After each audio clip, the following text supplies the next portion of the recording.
Kamusta mga Cancerians? Welcome to Like a Tarot. Gamit ang mystical cards, alamin natin kung ano ang situation mo. Mamaya, gamit naman ang tarot cards, alamin natin kung ano ang situation mo, situation ng person mo, at situation ng relasyon.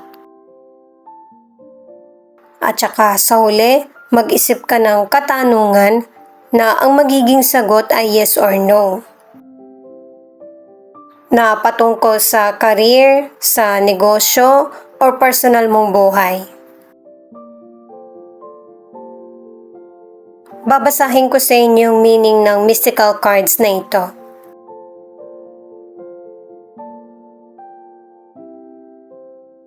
Ang una mong card para sa mystical card ay slow and steady wins the race.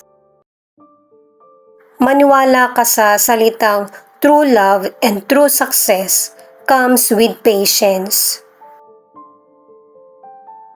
Mag-focus ka ngayon para yung next step ay mas maging klaro para sa journey na tatahakin mo sa buhay. Walang mabagal na sitwasyon sa iyo. Nasa tamang direksyon ka.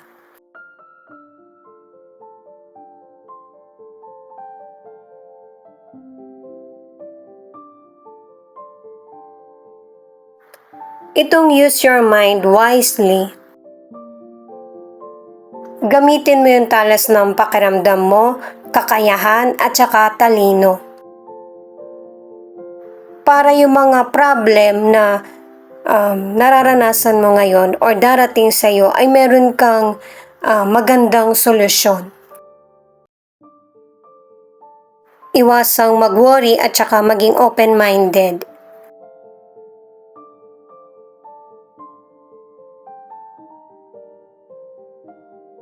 Itong card naman na ito ang nagsasabi na hindi mo naman intensyon na ikaw yung manguna sa situation, pero yung pagkakataon or situation ang nag-uudyok sa'yo para ikaw yung mag-lead. At saka tingnan mo din yung mga mabuting nagawa ng kapwa mo sa iyo. Kahit na may mga taong mahirap maunawaan at hindi dapat pagbigyan, kailangan mo pa rin manatiling matatag at maging humble. Lalo na't kung alam mong mas angat ka sa kaisipan.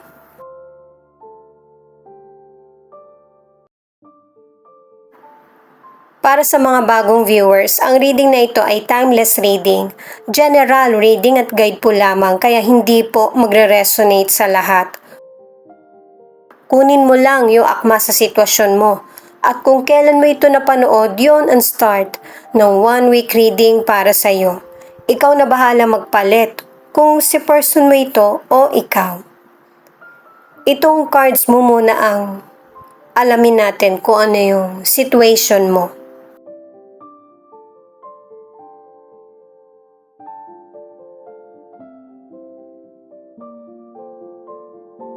The Temperance, 8 of Wands at 6 of Swords. Sa mga cards mo na ito, nagiging aware ka na sa mga situation na pinagdaraanan mo. Kaya may mga sitwasyon kang matatapos at saka may mga magandang resulta yung effort mo. May mga exciting news at saka nakadalawang cards ka na ang ilan sa inyo ay may planong mag-travel, pwedeng sa Pilipinas lang or sa ibang bansa. Ang ilan sa inyo kasama yung family mo, meron kayong pansamantalang tinutuluyan. Hindi mo to pinaghandaan na desisyon dahil sa mabilisang pagbabago. Nakadalawang cards ka na para sa mabagal na progress pero kalma mo itong tinatahak na direksyon. Nakadalawang cards ka na tinutulungan ka ng spirit guide mo sa ganitong mahirap na sitwasyon. Ang ilan sa inyo sa career o negosyo, nakadalawang cards ka na maganda yung nagiging takbo ng career mo o negosyo. Pero magbabago ka ng direksyon. or plano. Kasi, mas naniniwala ka na sa kakayahan mo eh. Kaya mas gugustuhin mo na may mas malaking kita. Pwedeng gawin mo na meron kang career o kaya nagnenegosyo ka din or magtatrabaho ka sa ibang bansa or ibang lugar. Para sa ilang single, may potential person na pupursigihin na mapalapit sa iyo. Magiging magkaibigan kayo at matutuwa ka sa presensya niya. Hindi ka naman agad madedevelop dun sa person, pero ito yung isa sa magiging paraan ng healing mo or yung maging magaan yung pakiramdam mo sa buhay at saka pakikitungo sa kapwa. Sa mga nasa relationship naman, nababalanse mo yung emosyon mo at saka yung relasyon nyo, binibigay mo lahat ng effort mo para mag-work ito. At dahil sa effort mo, nagiging maganda yung progress ng relasyon nyo ng person mo. Ang ilan sa inyo na nasa relationship nagkakaroon ng problema, gusto mo na ng kapayapaan, yung maibalik sa dating sitwasyon yung buhay mo. Kaya ang ilan sa inyo, tinapos mo yung relationship nyo. Kasi, habang pinagpapatuloy nyo yung relationship nyo ng person mo, nakikita mo na mas nagkakaroon ng maraming damage sa inyong dalawa. Lalo na yung mga taong concern sa relasyon nyo, naapektuhan din sila. Hindi ito madaling desisyon pero nakikita mo na ito yung mas makakabote para sa iyo at sa person. Page of Wands, the Hierophant at Five of Swords. Ito yung cards ng person mo. Itong cards ng person mo, meron siyang plano or desisyon na sisimulan. Ito yung gusto niyang mangyari sa buhay niya. Kaya lang, ang tingin niya merong person na mas nangingibabaw or nakikialam sa kanya. Sinasuggest niya yung mga gusto niyang gawin, pero hindi ito nangyayari. Kaya nauuwi sa pagtatalo or kaguluhan sa isip or pagtatalo na merong sagutan. Yung person na tinutukoy pwedeng katrabaho ng person mo or loved ones. Sa financial, dahil sa diskarte at saka kasipagan, nagiging maganda yung daloy ng financial mo. Ang iwasan mo lang yung bisyo o kaya pagsusugal. At saka kung may kakulangan sa financial, ipaliwanag mo ito sa loved ones mo. Kasi yung financial, kikitain mo naman yan eh. Pero yung hateful words at saka sad memories, mahirap nang bawiin at alisin sa alaala.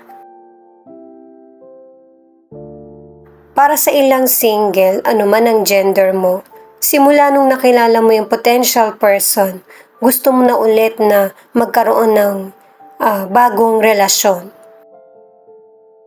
Kahit na may mga taong tututol sa pagmamahalan nyo or sisimulan na relasyon, mag-focus lang kayo sa inyong dalawa. Sa mga nasa relationship, kasal man kayo or hindi, palagay ang loob nyo sa isa't isa. Pareho nyo na rin naiisip ng person mo na magpakasal na or yung magsama sa iisang bahay. Ang advice ng cards, iwasan yung maging ma-pride o kaya yung pairalin yung ego. Kasi ito yung magkukos ng maraming problema sa relasyon nyo. The Death, Ten of Wands at the World. Ito yung cards para sa relationship. Guys, kunin nyo lang yung akma sa sitwasyon nyo. Ikaw na magpalit kung si person mo ito o ikaw kasi general reading ito. sa relasyon magkakaroon na ng changes at saka transformation.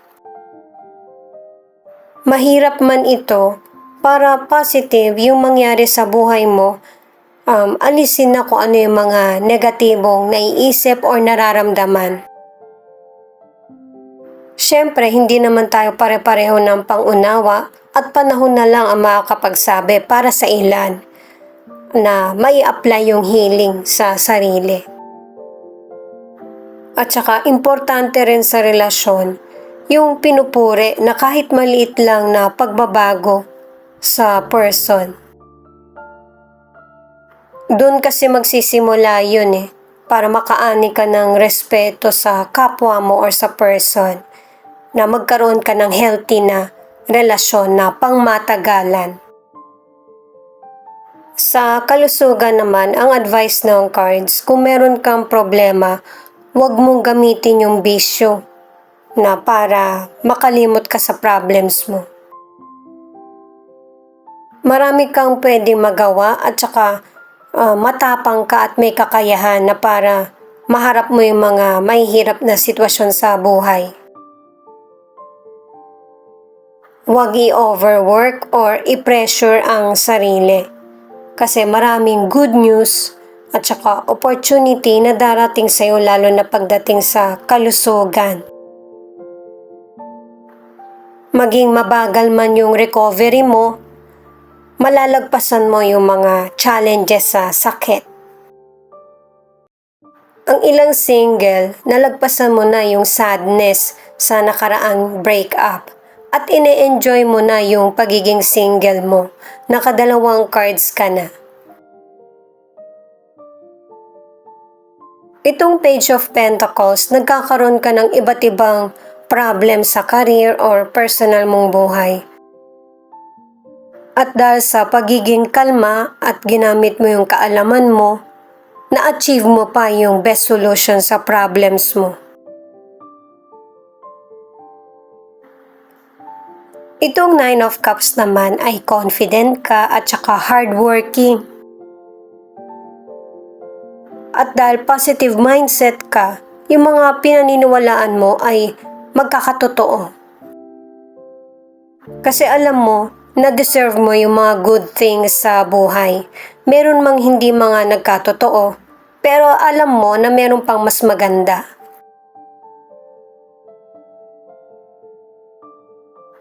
Itong Five of Wands naman, ang nagsasabi na mayroong mga challenges na darating sa buhay mo, pero hindi ka na papaapekto dito. At mas papairalin mo yung personal growth at saka yung matuto ka sa nangyayaring lesson sa buhay mo. Ano man yung darating na challenges ay kayang-kaya mong solusyonan or malagpasan.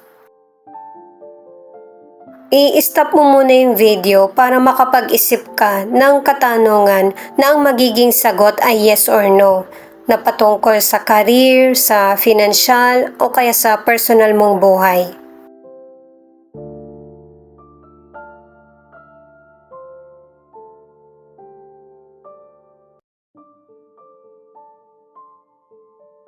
Ang sagot ay yes.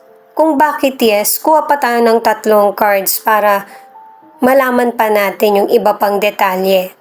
Pwedeng makaresonate ka sa isang card lang o kaya sa 3 cards mismo. Thank you nga pala sa mga nag-like, share, comment, and subscribe. Ingat po kayo palagi saan man kayo naroon. Ang sagot sa katanungan mo, bakit yes?